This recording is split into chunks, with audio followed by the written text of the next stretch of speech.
Mercedes could be about to lose everything, and it all comes down to one detail the FIA may have missed, because new evidence suggests their engine might be breaking the rules where it actually matters. Not in the garage, not in inspection. On track, at full speed, under real race conditions, that engine could be running closer to 18:1 compression instead of the legal 16. And that difference is worth up to 40 extra horsepower. That's not small. That's race winning. That's championship defining. And here's the part that changes everything.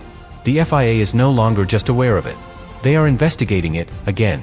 Because if this is confirmed, Mercedes didn't just find a loophole. They may have been racing outside the limit the entire time. 3 races, 3 wins, and a gap no one can explain. So now the real question is not whether Mercedes is fast. It's this: are those wins about to be questioned? Or is Mercedes still one step ahead of the rules? Stay with me, because what triggered this new investigation could rewrite the entire 2026 season. The moment this investigation started, everything shifted. Because for the first time, this is no longer about performance. It's about legitimacy. And that changes how every team is looking at Mercedes right now. Because up until this point, the conversation was simple. Mercedes found something clever. A gray area. A technical edge. A smart interpretation of the rules. But now, that same advantage is being looked at differently. Not as innovation, but as a potential violation under real conditions. And here's why that matters. Because the FIA is no longer asking, does the engine pass the test? They're asking something much more dangerous. What is the engine actually doing during the race? And those are two completely different questions. Because if the engine behaves differently on track, then the entire foundation of its legality changes. And this is exactly what rival teams have been arguing from the beginning. They never said Mercedes failed the test. They said the test was wrong. That it didn't represent reality. That it was measuring something that never actually exists during a race weekend. And after Japan, that argument became much harder to ignore. Because the data didn't just show performance. It showed patterns. Repeated patterns. The kind that point to something systemic. Something designed. Not accidental. And this is where the FIA had to step in again. Because if multiple teams are raising the same concern, and the data supports it, ignoring it is no longer an option. But here's where the pressure really builds. Because the FIA is now trapped between two risks. If they do nothing, they risk allowing a potential rule breach to continue. But if they act too aggressively, they risk destabilizing the championship. And that's not a small consequence. Because we're not talking about a minor upgrade. We're talking about the leading car. The leading team. The team winning everything. So any decision affects the entire season. And that's why this investigation feels different. Slower. More careful. More controlled. Because the FIA knows, whatever they decide, will have consequences far beyond one team. But inside the paddock, the reaction is already clear. Teams are watching closely. Not just for the decision, but for what it means going forward. Because if Mercedes is cleared, then this approach becomes the new standard. Everyone will try to replicate it. Push it further. Exploit it even more. But if Mercedes is penalized, then the message is just as strong. That performance under real conditions matters more than passing a controlled test. And that would change everything. Because suddenly, every team has to question their own designs, their own interpretations, their own risks. And that's why this investigation is bigger than Mercedes. It's about defining the boundary, where engineering brilliance ends, and rule breaking begins. And right now, that line is not clear. But the next detail is what could finally force the FIA to draw it. Because what the FIA is now focusing on is not just the engine itself. It's the difference between theory and reality.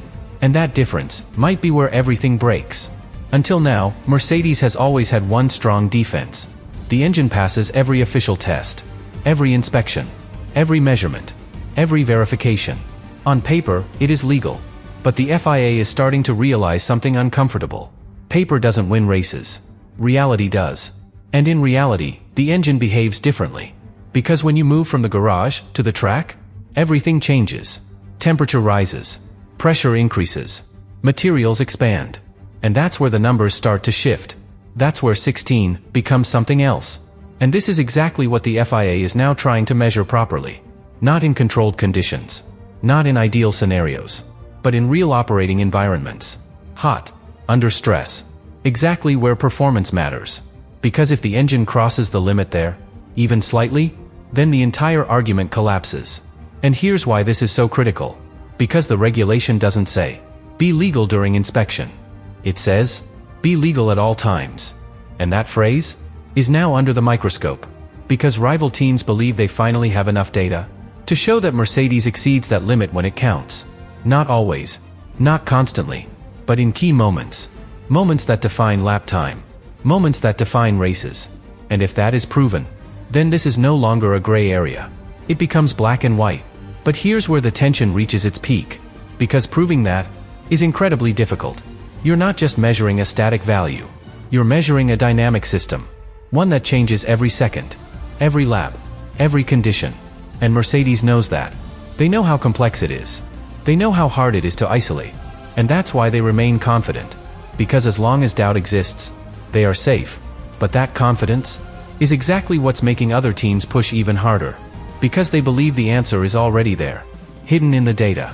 Hidden in the patterns. Hidden in the consistency of Mercedes' performance. And after Japan, those patterns became impossible to ignore. Because the advantage wasn't random. It wasn't track-specific. It wasn't situational. It was always there. Every session. Every stint. Every phase of the race. And that kind of consistency doesn't come from luck. It comes from design.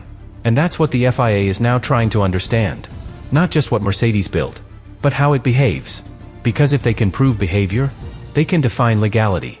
And if they define legality, they define the outcome of this entire situation. But here's the final twist. Because while the FIA is investigating, Mercedes is still racing, still winning, still collecting points. And every race that passes makes this more complicated. Because if a decision comes later, it won't just affect the future. It could reach into the past. And that's where everything becomes unstable. Because now we're not just talking about an engine. We're talking about results, standings, a championship that might already be shaped by something still under investigation. And that's the real pressure. Because the longer this takes, the bigger the consequences become. And that leads to the moment everyone is waiting for. Not the next race. Not the next update. The decision. Because when it comes, it won't just answer one question. It will answer all of them. Was Mercedes brilliant? Or did they go too far? And more importantly, how far is Formula One willing to let a team go before it finally says, stop?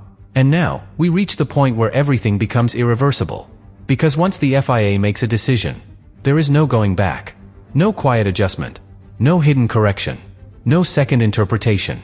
Just one outcome. That defines everything that came before. And this is where Mercedes could face their biggest problem. Not performance. Not rivals. Time. Because the longer this investigation continues, the more races Mercedes keeps winning. The more points they collect. The bigger the gap becomes. And that creates a dangerous scenario. Because if the FIA waits too long, any decision becomes explosive. If they confirm everything is legal, then Mercedes walks away with a massive advantage. Validated.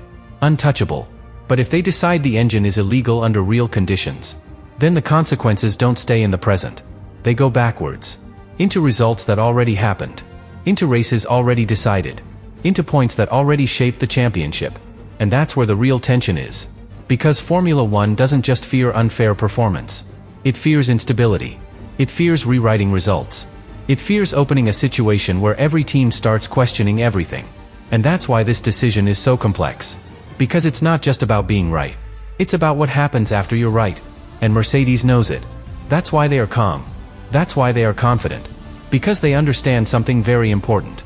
Even if the FIA proves the engine behaves differently on track, proving intent is a completely different battle. Was this designed to break the rules?